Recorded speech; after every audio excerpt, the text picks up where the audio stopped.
Special Investigative Report.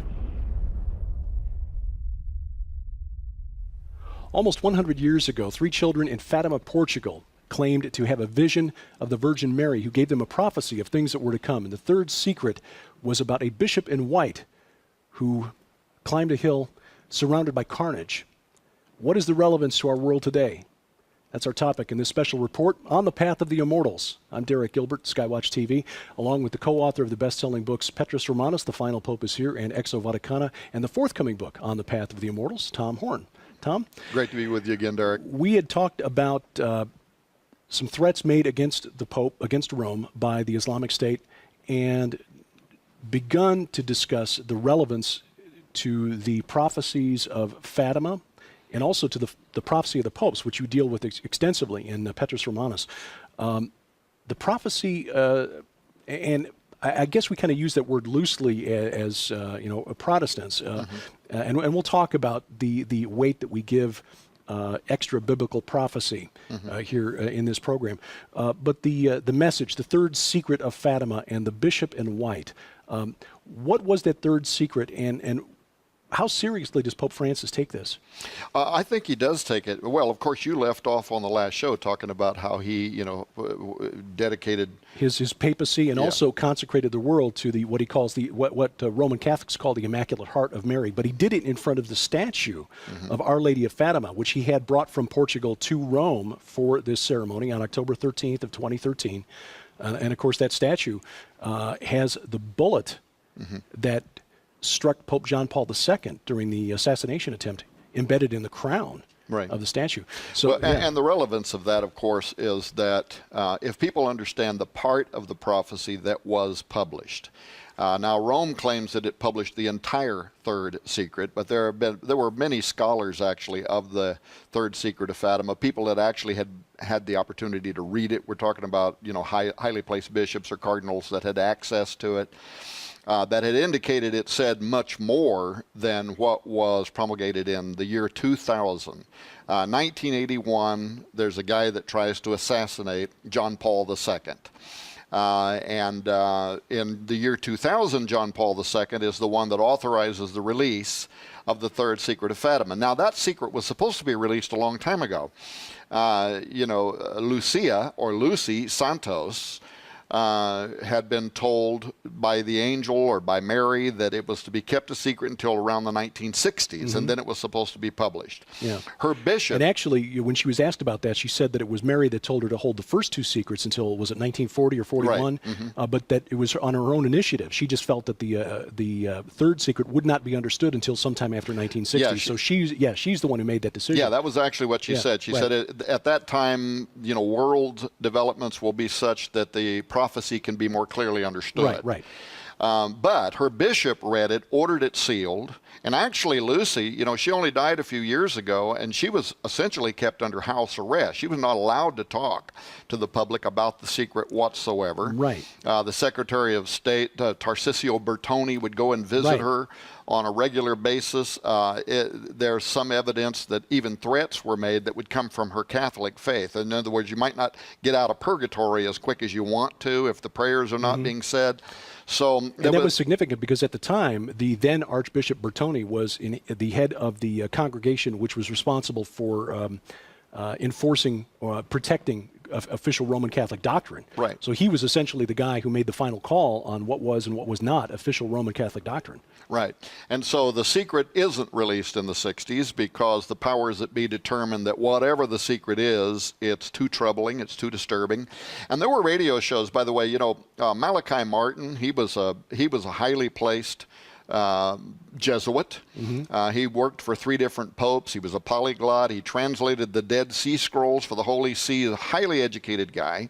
And after he was relieved of his priestly duties on request of the Pope, becomes a best-selling author, and he's writing these books out there, and some of his books are, they're very maverick. They're saying things about Rome becoming the seat of the Antichrist and about the enthronement of the Archangel Lucifer at the Vatican, and all these things he's saying, and then he would be on TV and on radio.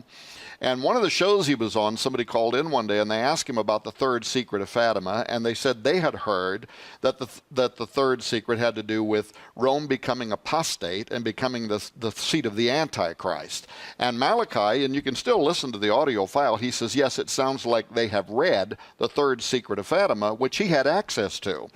Well, that's contradictory to what was published in the year 2000 when John Paul says we're going to release the third secret, and it describes the bishop in white. A bishop in white, he's walking through a city that is, sounds like it's been bombed or it's been hit by a meteorite or something has happened because the city is just in ruins, half in ruins. Corpses everywhere. Corpses everywhere, people dying everywhere. He's walking along praying for the people as they're dying, and he's trying to make his way to a cross.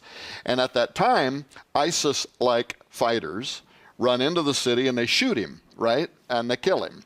So in 2000, you had Cardinal Ratzinger, who went on to become Pope Benedict. He was part of the committee.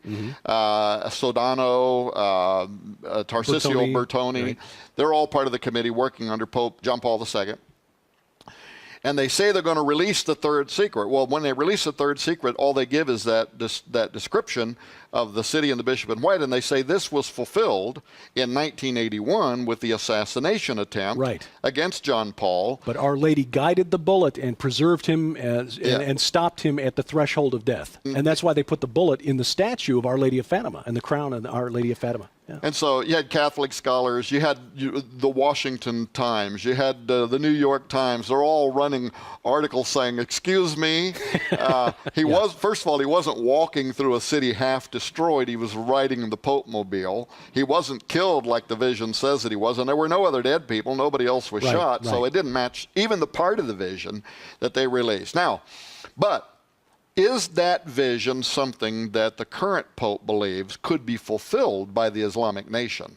See, that's what I think. That's why I think that you hear Francis right now saying, I am willing to be assassinated if that is God's will. I just hope it doesn't hurt, because I think he's a believer. Furthermore, I think he's a believer in the prophecy of the popes, which also, that final line describes how that during this pope's time on the throne of Peter, the city of Rome is destroyed, and presumably him along with it, right? So it seems to match the Fatima prophecy. And I think he's a believer in that prophecy. I think he thinks at this time he's playing his role as the final pope. Here's the thing to keep in mind about Pope Francis is he carries himself as a very humble man. And he might be a humble man, but he's not an ignorant man. He's a Jesuit. He's got advanced degrees in science, in history. He's fully aware that he is the final line in a 900-year-old Catholic prophecy that has meant a lot to a lot of cardinals down through time. Popes have even gone out of their way at times to show that they were the fulfillment of their line in the prophecy of the popes. Even documentaries made to show that I'm the one that was in the prophecy of the Pope. So they do pay a lot of attention to it. And as a Jesuit, he's following a mystical path, a prophetic path, and so I think he believes in it. Now, the Jesuit order has come under some criticism. Malachi Martin, who was a Jesuit, was maybe one of the few, maybe the only, as far as I know, ex-Jesuit relieved of his priestly duties. The Jesuit order throughout history has been evicted from a number of countries around the world, including some countries that are officially Roman Catholic, like Spain. What is it that the Jesuits are about that the governments find so offensive? I mean, are they engaged in more than just religious education? Well, absolutely. Of course, a lot of universities that were built by the Jesuits, the purpose was to form an anti-Reformation movement, right?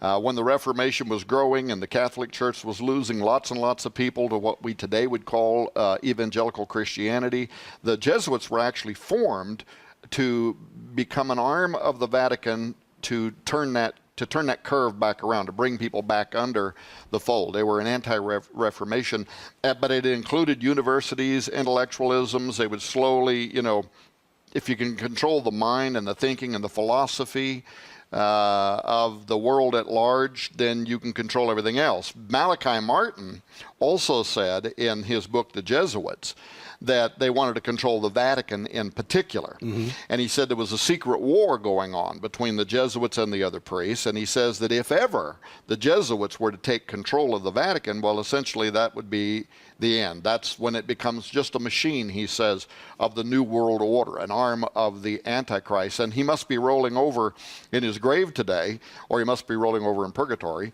to know that the very first Jesuit pope in history just took the throne. So obviously the Jesuits won that war. And just coincidentally, after the first pope in 600 years resigned. Right. Generally, the popes don't resign. They're essentially carried out of the Vatican. Which is, by the way, it's interesting because this whole special investigative report, this is going to go on for we don't know how many shows, right? We're going to have Chris Putnam here in the next program. He'll do a couple of shows with us. We'll have our field investigators here, and we'll start showing video and film from the field investigations that'll ultimately lead up to us talking about what in the world is this book On the Path of the Immortals all about, right? Well, we'll show you a little glimpse of that. We'll also talk about the Pope's geopolitical initiatives. He, as Tom mentioned, will be Pope Francis, that is, will be addressing the United States Congress. He's also released a very interesting encyclical that, again, has nothing to do with religion. We'll talk about that as our special investigative report On the Path of the Immortals continues next on Skywatch TV. Now we're on our way to the petroglyphs. There are some strange images that are there. Yeah. I saw it with the naked eye. Yeah. Did you see it? The orb. I saw an orb with the naked eye. What is that? In 2012, they shocked the world when they predicted Pope Benedict's resignation 1 year in advance. In 2013, they uncovered the mysteries of Mount Graham, the Lucifer device, and the Vatican's secret plan for the arrival of an alien savior. For the last 24 months, Tom Horn and Chris Putnam have been working behind the scenes on their most guarded project and greatest discovery yet. Mount Graham in Arizona is said to be a portal, and the Jesuits admit they are monitoring something there that is approaching the Earth. But as the Vatican knows and the authors just uncovered, this mountain is not the only gateway to another dimension. Now, in their new book, On the Path of the Immortals, Tom Horn and Chris Putnam set out with cameras and field investigators to document the most astonishing evidence of those behind the veil. Armed with inside intelligence from the native peoples, they unearth chilling evidence of what the Bible says about sacred locations and the giant beings that await their time from within. They claimed that they could actually conjure light ships down, UFOs, aliens. So what would have caused these ancient Pueblo Anastasi Indians to have departed this area with such great haste? We don't know why they never finished completion of the Sun Temple. Many of them escaped right through some of these mountains, some of these old Anasazi ruins. Travel with internationally acclaimed investigative authors of Petrus Romanus and Exo Vaticana to learn the truth behind a secret so fantastic that it took 2 years and thousands of miles of research to document what has been kept hidden from the public by elitists and intellectuals who are planning mankind's assimilation under a coming savior. Here's the 6-ton giant our Indian guide told us about. And there's the fallen reptilian with the halo above his head that came through the portal.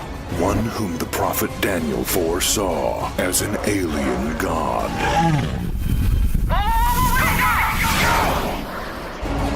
On the Path of the Immortals. Pope Francis addressing the United States Congress and issuing an encyclical that deals with how we live our everyday lives. What is this all about? Welcome back to our special investigative report On the Path of the Immortals on Skywatch TV. I'm Derek Gilbert, along with Tom Horn, co-author of the forthcoming book On the Path of the Immortals. Pope Francis addressing climate change. What does that have to do with religion, our Christian faith, our relationship with Jesus Christ? Well, not much, I would say, frankly, from my worldview. I think that we as Christians obviously would say that we have a responsibility to be good stewards of creation, everything that belongs to God. But the encyclical, and we haven't seen the encyclical yet. It may be out by the time this show broadcasts. It's supposed to be any day now. Originally, I think they said it'd be during March. But there are some concerns, not just among evangelicals, but also among some conservative Catholics. One is the point we already made, that it kind of joins the church to political issues, Right. which is a concern because, this could smack of the Antichrist system. In the book of Revelation, when it describes the rise of the Antichrist, you have a political figure, but then you also have this second beast that it talks about with two horns like a lamb, which scholars think that infers that he pretends to be a representative of Jesus Christ, right? The Lamb of God. But it says he speaks as a dragon, so the voice behind the voice, his power is Luciferian in nature. And of course, ultimately, in the same parts of the book of Revelation, it doesn't take long for that to be betrayed when he starts causing all who won't worship the image of the beast to be killed. Right. But when you marry church and state, then a disagreement over theology becomes treason. Right. With Chris Putnam and I writing The Prophecy of the Popes, which predicted the resignation of Pope Benedict 1 year in advance, even to the month. We could get into that if we need to, or maybe wait till Chris is here. But that caused the world essentially to look at that book and to start asking some of these questions. Then we wound up in Exo Vaticana. In Exo Vaticana, we mentioned something that might be connected to this encyclical. And it takes a moment to understand this. When you start talking about environmentalism, you wonder what in the world could that possibly have to do with Exo Vaticana, which is talking about life on other planets. Right. But along this path we've taken, we've wound up with some conservative Catholics, including a couple of priests that are willing to converse with us via email. And one of them said, watch to see if there's anything in the encyclical that connects to this idea of many worlds. And among the Catholic scholars, there are a lot of them. Benedict was one of them that believed that there could be something to this idea of many worlds, that we're one world of many. God has many more out there where our space brothers are. But among this coalition of worlds is a responsibility to nature, is a responsibility to creation.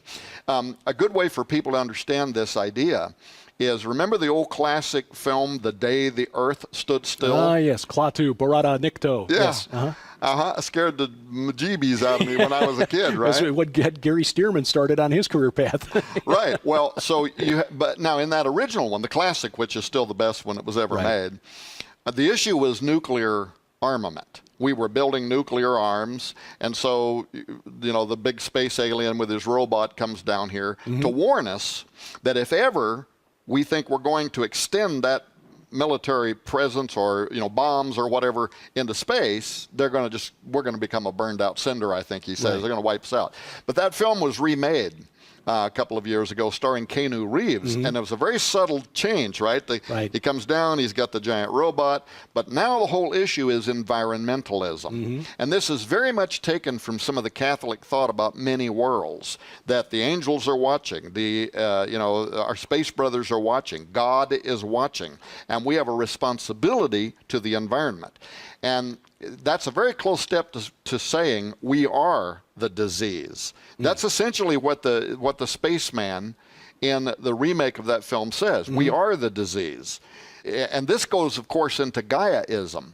Will what the Pope says in his encyclical, will it hint at this idea that the earth is a living, sentient organism? Well, that's really interesting because the previous Pope, Pope Benedict, in a homily in 2009, praised the work of the Jesuit Father Pierre Teilhard de Chardin, who is called by some the father of the New Age movement, but also called by some the father of the Internet, because it was he who first coined, a couple of terms that we're very familiar with. One is transhuman, and the other is social network. And he believed that he believed in evolution, and he tried to reconcile that with his faith by postulating that creation is evolving, and that as it evolves and our social networks become more complex as humans, as the world around us, the biosphere, becomes more complex, that it becomes sentient, and that at some point we will all wake up, become one with the universe at the omega point. So, Pope Benedict actually said that the role of the priesthood was to consecrate the earth into a living host, which in Roman Catholic catechism, the host is literally the body of Jesus Christ, miraculously transformed from a wafer into his body during the Mass. So there is some thought there that perhaps this influential Jesuit thinker, Teilhard, is influencing current Roman Catholic thought, and that our role on the planet is to, again, shepherd the planet to our next stage of evolution. There may be some connection there to this idea that we are to join this, I don't know, the space brotherhood and becoming one with the cosmic Christ, the omega point, as Teilhard put it. Yes. Yeah, absolutely. In fact, Benedict actually wrote in his own book about Chardin and praised his thinking, which tells you that at least that pope, and it's possible that this current pope, being a Jesuit, and that was what I was told to watch for. Now, since we don't have the benefit of the encyclical yet, but that is something to watch for in 2015. It's to watch for in 2015. That and actually, here's what I was told was that, and this is not something mysterious. Oh, Tom's referring to a mysterious informant or something like that. It's just to be watched for. That if something that might smack of astrobiology is not included in this encyclical, look for something later this year. In fact, that can be sourced to the current leader of the VORG, the Vatican Observatory Research Group, Jose Gabriel Funes, gave an interview with the Catholic media recently. Pretty soon, he said he's going to turn his attention to astrobiology. Well, when Funes says that, he would know because they're friends and they both have an interest. Bergoglio earned degrees in chemistry and had ambitions of actually entering into science fields before he became a Jesuit. So whether it's the encyclical is going to hint at it or later this year, but it's going to take us to the second book, Exo Vaticana, and some of the shows that we'll do when Chris Putnam gets here, because it sounds like they might be preparing us for this coalition of worlds, this many worlds idea, in that maybe they think they know something. And they've been saying a lot of things over the last few years that lead you to believe that they think they know something about disclosure. And of course, again, that goes back to Malachi, 97, when Art Bell says, right, something coming in possibly the next 10 years. Right. Yeah. Or at the very least, they're hedging their bets because it is believed by many that Christians would find their faith rocked if suddenly E.T. were to land on the White House lawn, which isn't necessarily the case, but that's for another program. So we'll deal with those in the forthcoming programs with Chris, the links between the scientific research, the astronomical research, and perhaps these ideas that the ties to how that would affect their positions of faith. But there was something else I wanted to touch on real quick with just a couple of minutes. Last fall, the former president of Israel, Shimon Peres, traveled to Rome and proposed to Pope Francis the idea of a United Nations of religions, with Francis perhaps developing the idea, shepherding the idea to fruition. We're looking perhaps a global unity of the major religions. What is your thoughts on that? Have your research turned up anything on that? Francis has actually talked about it. So, he's coming to the United States. He's going to speak before a joint session of the U.S. Congress. He's going to speak before the United Nations. But then when he goes back to Rome, he's already announced, I don't know if the date is set yet, but he's announced that he's going to call all of the leaders of the world's major religions together to talk about how we can work together in better cooperation and unity. So once again, this takes you back to this second beast that rises up with two horns like a lamb, but who speaks as a dragon, and this idea that there's going to be a final global religion. It might be kind of loose, but mandatory. An encyclical, for instance, is kind of a mandatory piece of diction that comes down from the Pope. He gives his encyclical, which he's going to do any day now. It goes to all of the bishops, and then the bishops have the responsibility of passing forward that information to all 1.2 billion Catholics in the world, and it becomes a moral responsibility for them to follow whatever the encyclical is. Well, so this Pope's on a mission. And what might the next encyclical be? What might the next authoritative statement be? He's already telling us that following these things, he's going to get all of the nations, all of the leaders of the religions of the world together. I don't know if that's other than Christian. It might just be all the denominations of Christendom, and talk about how we can form global unity. One very quick thing. I know we're going to run out of time, but people have heard me talk before, too, about the Zohar 700 years ago. Now, this is the most important book of Jewish Kabbalah ever. The Orthodox Jews pay attention to it. And in the Vieira section and in the subsection, the sign heralding Mashiach, or the coming of the Messiah, it said that in the year 5773, which would have been 212 to 213, the new moon of 212 over I think, into September of 2013, says that the Messiah would begin making himself known to the Orthodox leaders in Israel, right? And then slowly from then forward start making himself known to the nations of the world. Well, if that prophecy is true, then the Messiah, whoever that person is pretending to be or is, made himself known. So now all of a sudden they're dedicating the altar for the third Jewish temple. And I even wonder, this new television series, Dig, which is implying that there's movement now about among the Orthodox priests and others, that what are they going to announce? They found, the Ark of the Covenant. And the Temple Institute is already putting out articles about the significance of the red heifer and so forth. Right. So we are seeing a culmination. We talked about the Muslim prophecies, especially the apocalyptic Mahdist versions of their prophecies. We're seeing Jewish prophecy, perhaps, coming together, and movement on the part of Rome that indicates that they see something coming that may signal the end times. Well, and this Zohar, the point that I was going to make is it too sees the destruction of Rome at about that same time. So there is a whole concatenation of prophecies here coming together, from the Jews to the Catholics to biblical to Islamic. All of them seem to be coming together at one time. Yeah, and it's a lot to get your head around, but if you'd like to do it, now is the time, because we're offering, as part of our special report on the Path of the Immortals, a special package that include the first 2 books in what has become a 3-volume set. Petrus Romanus, The Final Pope is Here. Exo Vaticana, Chris Putnam and Tom Horn's first 2 books. Their forthcoming book, On the Path of the Immortals, which will be released very shortly.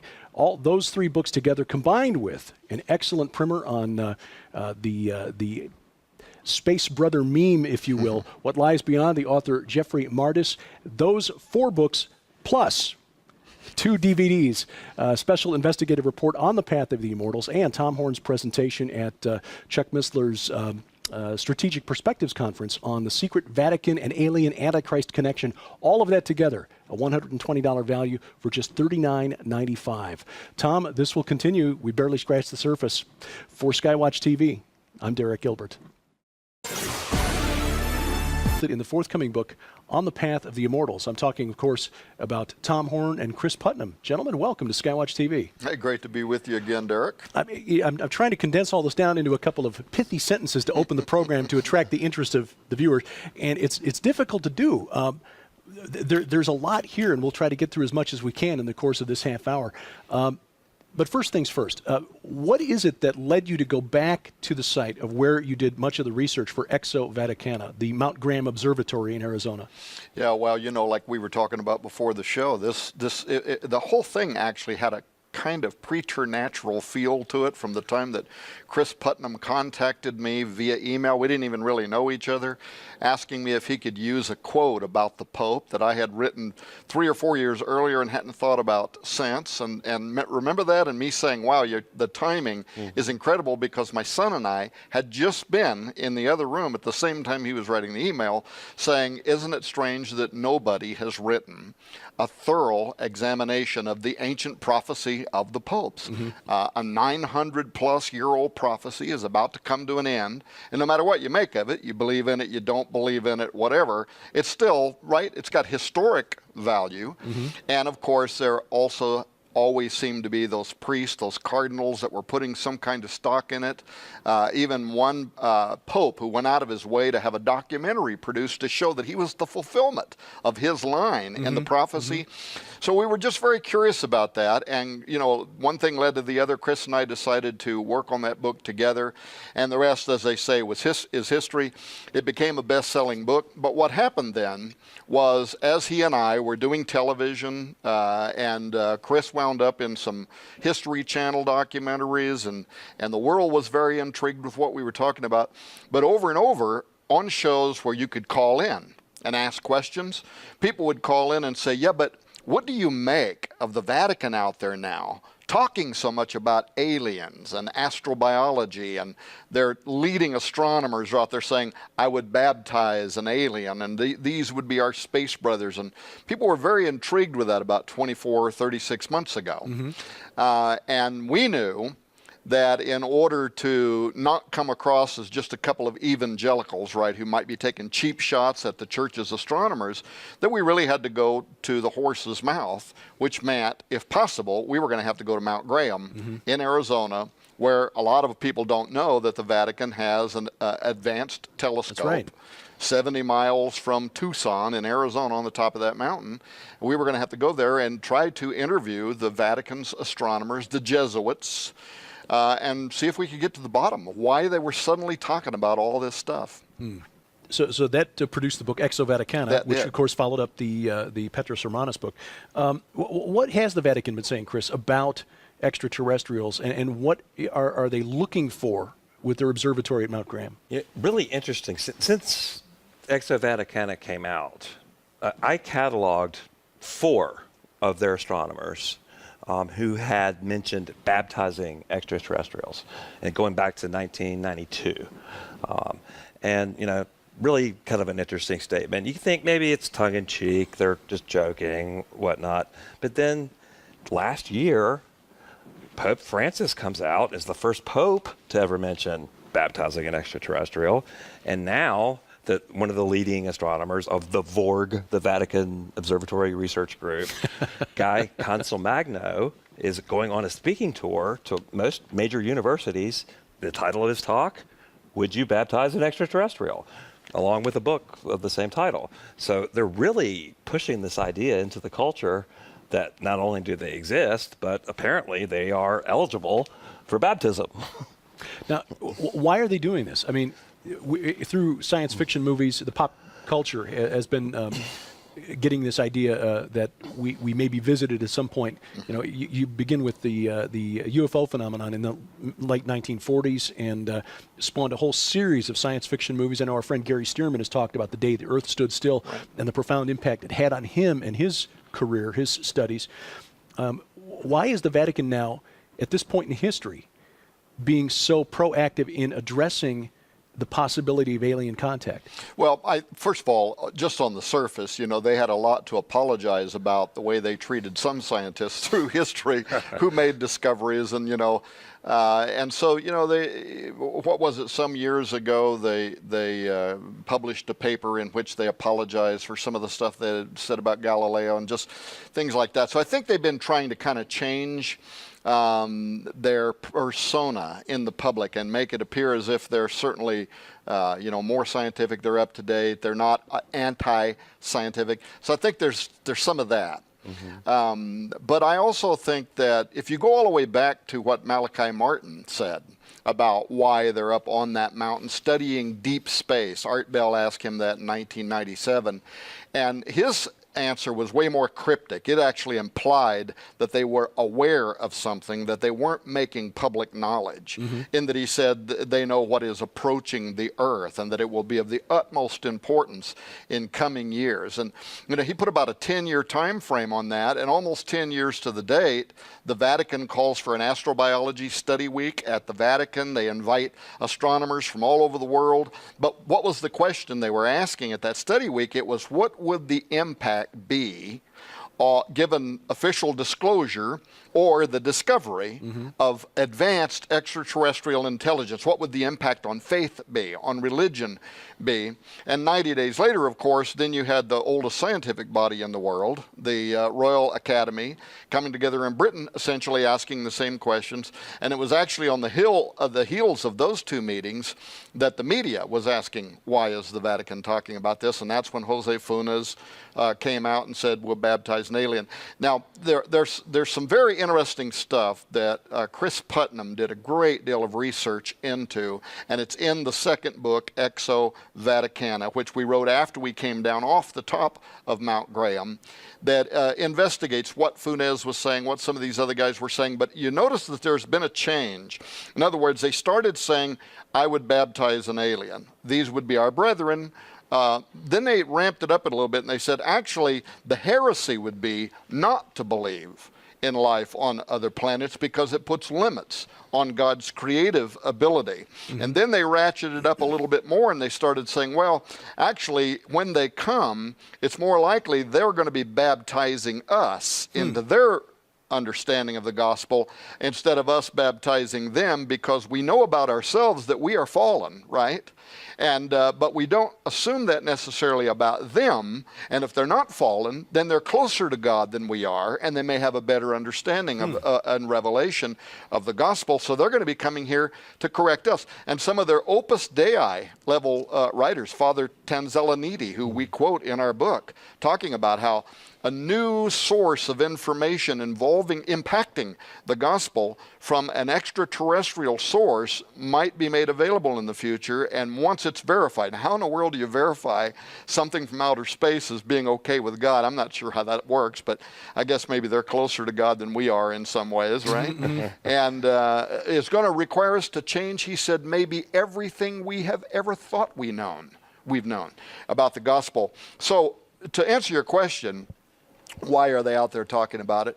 It almost feels as if they think they know something that the rest of us do not know. And that could take you to, Monsignor Corrado Balducci before he died, saying the Vatican knows that not only do they know that the aliens exist, but some of them are already here. They're on Earth, and the Vatican's aware of it. And now keep in mind, he was no Johnny-come-lately. He was an exorcist for the church, and actually he was the Vatican's official spokesperson on the subject of UFOs and aliens. And just before he died, he went on Italian television, which you can watch on YouTube channels. He was in a documentary film saying that they're using their embassies around the world, the Vatican is, to gather intelligence on the alien agenda. And then, of course, that might have been an oops moment because he got sick right after that and died. But so they almost operate as if they think they know something, and maybe they're moving towards a moment in time, official disclosure, right? A moment in time when they're going to make the rest of the world aware of it. Now, before we get off track, though, about how we got on this book, On the Path of the Immortals, we did go to Mount Graham. Chris and I did. Joe Artis went as our cameraman. He was up there, and people can see film of us on YouTube going up and down all these elevators. We did meet with the Vatican's astronomer at VAT. We clumb all over that. We went to the radio telescope, and then the large binocular telescope that's up on the top of that mountain. That's where the Lucifer device is at, right? Which the Vatican, of course, also has access to using. Right. But it wasn't until we came off the mountain that we then really understood something that had happened. And that was why the Apache in particular, but other indigenous peoples, had joined environmentalists in Arizona to file a lawsuit in federal court to try to keep the Vatican and NASA from building an observatory on that mountain.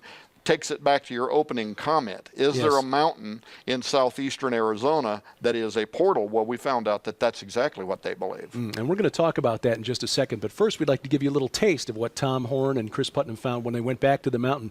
On the Path of the Immortals is the forthcoming book. Watch this. Now we're on our way to the petroglyphs. There are some strange images that are there.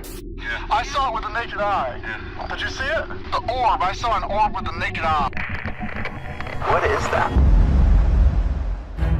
In 2012, they shocked the world when they predicted Pope Benedict's resignation 1 year in advance. In 2013, they uncovered the mysteries of Mount Graham, the Lucifer device, and the Vatican's secret plan for the arrival of an alien savior. For the last 24 months, Tom Horn and Chris Putnam have been working behind the scenes on their most guarded project and greatest discovery yet. Mount Graham in Arizona is said to be a portal, and the Jesuits admit they are monitoring something there that is approaching the Earth. But as the Vatican knows and the authors just uncovered, this mountain is not the only gateway to another dimension. Now, in their new book, On the Path of the Immortals, Tom Horn and Chris Putnam set out with cameras and field investigators to document the most astonishing evidence of those behind the veil. Armed with inside intelligence from the native peoples, they unearth chilling evidence of what the Bible says about sacred locations and the giant beings that await their time from within. They claimed that they could actually conjure light ships down, UFOs, aliens. So what would have caused these ancient Pueblo Anasazi Indians to have departed this area with such great haste? We don't know why they never finished completion of the Sun Temple. Many of them escaped right through some of these mountains, some of these old Anasazi ruins. Travel with internationally acclaimed investigative authors of Petrus Romanus and Exo Vaticana to learn the truth behind a secret so fantastic that it took 2 years and thousands of miles of research to document what has been kept hidden from the public by elitists and intellectuals who are planning mankind's assimilation under a coming savior. Here's the six-toed giant our Indian guide told us about. And there's the fallen reptilian with the halo above his head that came through the portal. One whom the prophet Daniel foresaw as an alien god.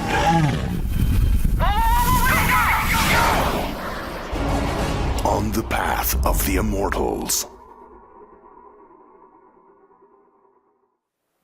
What did they find at the top of the mountain? We're talking to Tom Horn and Chris Putnam, co-authors of the forthcoming book On the Path of the Immortals. And we left off with the Vatican and its observatory on the top of Mount Graham.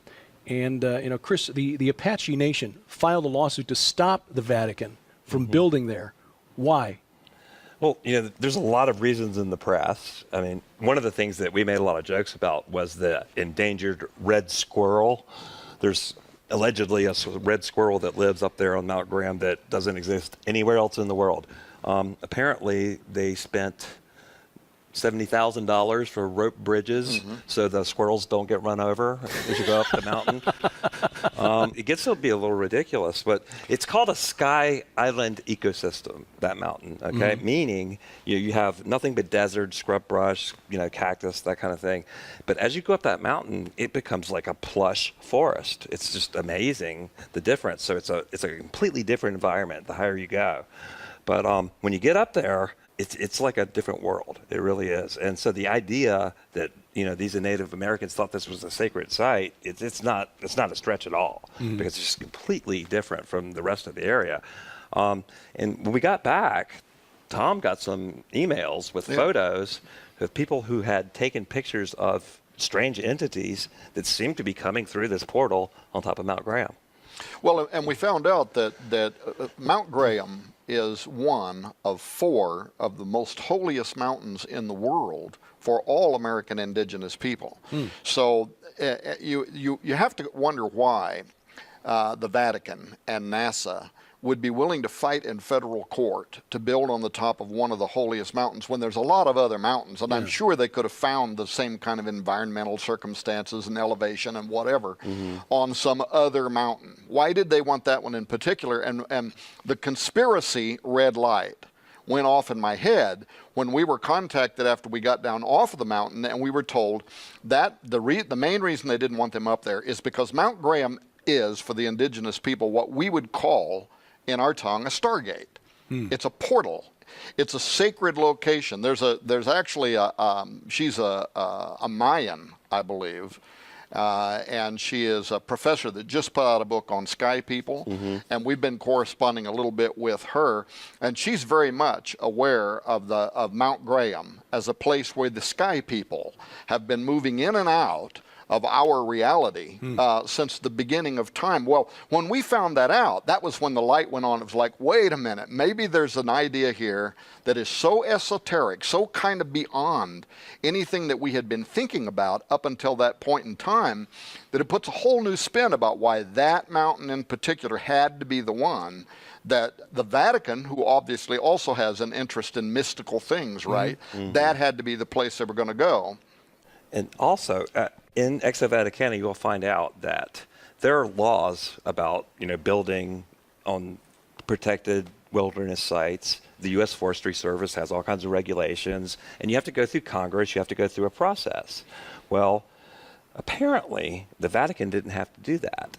Now, it's really suspicious. Now, I don't have any direct evidence of this, but 6 months after the Pope visited Arizona, Senator John McCain bypassed Congress, bypassed the Forestry Service, and got a special permit to build that observatory with no voting, no oversight. And reportedly had a very confrontational meeting with a couple of naturalists who were concerned about the impact. And confrontational is a nice way to put it. Well, and so the thing was, we were ready, though. Our book was heading for the typesetter. It was through editing. I mean, we were finishing up. We didn't have time to do anything more than drop just a few hints in the book Exo Vaticana about what we had just learned. And so since Exo Vaticana came out, the last 2 years, we picked up the research again. We wanted to find out more about what the indigenous people believe, the Apache. It took us back to the ancient Anasazi Indians and what happened to them, and why did these well, first of all, why were they even building dwellings on the side of sheer cliffs? Right, sure. What were they trying to, protect themselves from? One thing led to the other, and as the shows that we're doing go on, people will learn that Chris just got back from a trip with a crew to Sedona, which is kind of the southern tip of the ancient Anasazi dwelling places, while I went to the Four Corners with a different film crew, and some of the stuff that we found was just extraordinary. This rabbit hole just kind of kept getting deeper and deeper and deeper. And then, of course, what he can tell about is things we didn't expect. We didn't think we'd go where they tell us the portals are and then actually film things that come through portals, but it appears that did happen and that we caught film of it. Well, yeah, Chris, talk about that. You went from being a disbeliever in the phenomenon of capturing orbs on film, and that those orbs may have some supernatural significance. What is it that changed your mind? Well, in the process of researching my book, The Supernatural Worldview, I studied at the Ryan Research Center, which is what's left of the Duke Parapsychology Lab in Durham, North Carolina. And one of the guys I studied with, he says, he gets all these photographs of orbs, the people say are ghosts, and, 90% of them are just dust or, camera anomalies, light reflecting inside of a camera, things like that. So that's pretty much what I thought they were. And then I read about the Bradshaw Ranch right outside of Sedona, which is a famous area known to be a portal. There's several books about that available. So I read those books, and so I said, we're going to go there and check this out. Didn't really expect to see any orbs, but, I thought I would check it out. So the way to verify it's not a camera anomaly is to use multiple cameras. Right. Okay, so we had a video camera and real high-quality Canon cameras, not cheap cameras, on tripods, so there's no movement, with flash, without flash, with a professional photographer. And we caught orbs flying around without flash on video and still photography at the same time. And didn't expect that at all. And it really did change my mind. And I watched part of this film, and to me it's strange in that it's almost as if it's alert that you're there. It flies down. It's doing acrobatics above your head, and then it literally goes. It just kind of fades in and out. And it just like mist, just going apart, and getting it from 2 camera angles was what really impressed me, and I was glad they set it up that way. So, what is it is a different kind of a question, but the fact that these locations, Chris got some, they call them geomagnetic maps. And some of the stuff that you had studied before you went there that was talking about these different I'll let you explain it. Well, John Keel is one of the early, writers about paranormal phenomena. He wrote Operation Trojan Horse about UFOs, possibly. The Mothman Prophecies was based on his work, right? And so John Keel's somebody I studied because he's a critical thinker. He believes in this stuff, but he's not just gullible, right? And one of the things that he had written about, he called them windows instead of portals, but he believed that in every state there were several of these windows that allowed these UFOs and entities to come and go. And he associated it with areas of high magnetic anomaly. And so you can get from the government the geographical map of magnetic anomalies. Well, if you look at it, Sedona, Arizona is probably the most, like on the color scale, it's pink. In our book, it's black and white, so it's not quite as clear, but it was so pink it went off the chart right there in Sedona, right where we were. So it really is a magnetic anomaly area. So that you have a certain level of kind of scientific evidence that something is different about this area as it might be compared to other areas. And yet this goes all the way back into early American Indian history where they didn't have the kind of tools you would need to monitor magnetic differences in the earth. And with just a few minutes left, and I think this will probably set up our discussion for our next program, Tom, tell us a little bit about what you learned about the beliefs of the ancient Native Americans from that area, their creation legend and what they believe may have come through back in the day. Well, first of all, Mount Graham in Arizona, you can read the Apache creation myth yourself online, and they talk about how in the time before time, the Creator came down. Now, their story is interesting, and ufologists love it because they say a giant silvery disc came down over the mountain, right? And in it, they said, set a bearded man. That was the Creator. And they say he began creating all that there was, and he's good, and he's creating all these good things on the earth. Not long after, the portal opens again, and they say another man comes through it, but they say this wasn't really a man. They say he was a dragon. He was a fallen seraphim. He was a reptilian with a halo around his head, is how they depict him in the petroglyphs that we filmed, right? He comes through and he begins deceiving all of the world. Then right after, giants start coming through the portals, giants, and they're flooding out across the Arizona Badlands, right? And they're cannibalizing the Jindupids, the peaceful Indian farmers who run into the clefts of the rocks, and they begin crying out to God to save them, and then God sends a flood that comes over the earth that wipes out all of the giants. So the amazing part about this that we also found redundant was you have a consistent storyline that's being interpreted by different people through their own world views, but all the principles are the same. The Creator, the dragon who comes down, the giants.